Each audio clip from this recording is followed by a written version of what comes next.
Hello everybody. Good morning everyone.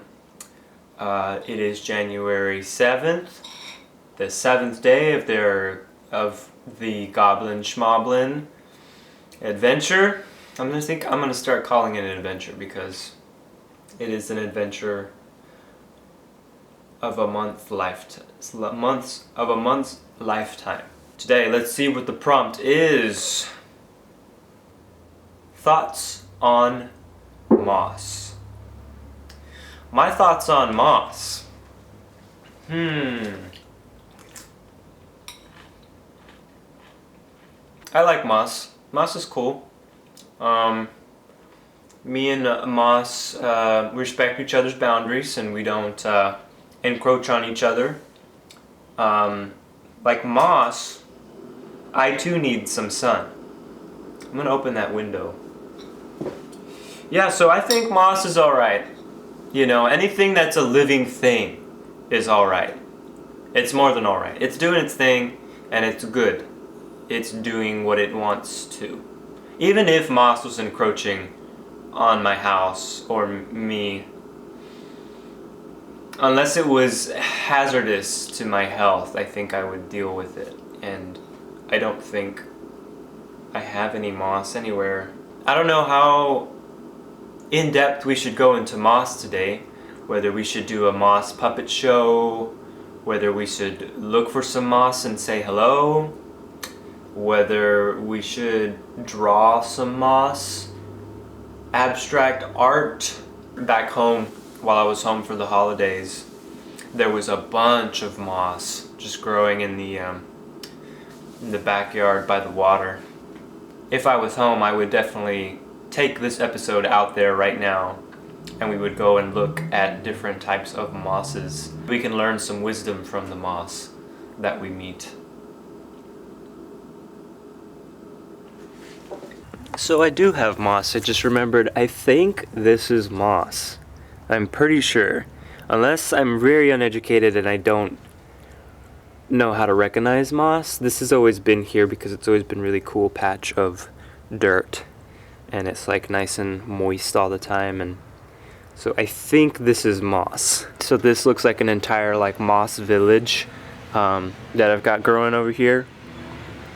And it's nice in the rocks. I know there's no water. I don't know if moss is predominantly supposed to be a water sport. I think, no, moss just, yeah, moss can grow on the side of trees and rocks and stuff. Or here in the dirt. Here's what looks like to be some more moss growing in here. Right along the edges of these rocks that I have. Yeah, some mossy boys. Looks like they really like it down there in that little corner. Unless that's just like a mold that I should probably take care of. I don't know. So I think I've decided that I'm going to name this Moss Gardens. I'm going to put up a little sign.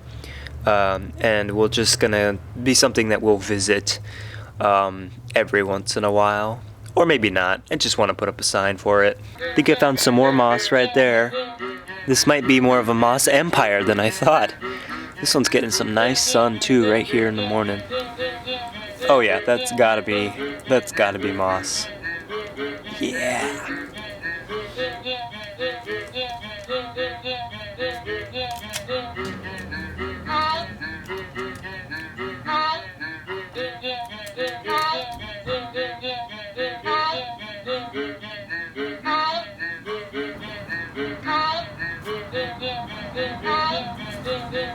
So there we go. We got ourselves Moss Gardens all marked off and set.